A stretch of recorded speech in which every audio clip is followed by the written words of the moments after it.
আটক সাবেক নেত্রী অং সান সু চি সুস্থ আছেন বলে জানিয়েছে মিয়ানমারের জান্তা সরকার। মঙ্গলবার বিবৃতিতে সু চির শারীরিক অবস্থা সম্পর্কে কোনো প্রমাণ বা বিস্তারিত তথ্য দেওয়া হয়নি।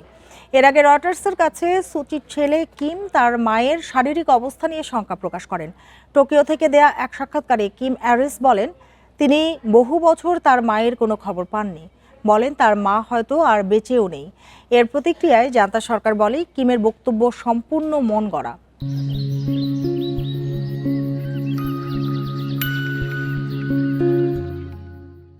যা মিয়ানমারে আসন্ন স্বাধীন, সুষ্ঠু ও বহুদলীয় গণতান্ত্রিক সাধারণ নির্বাচনকে বিঘ্নিত করার উদ্দেশ্যে পরিকল্পিতভাবে তৈরি ও প্রচার করা হয়েছে।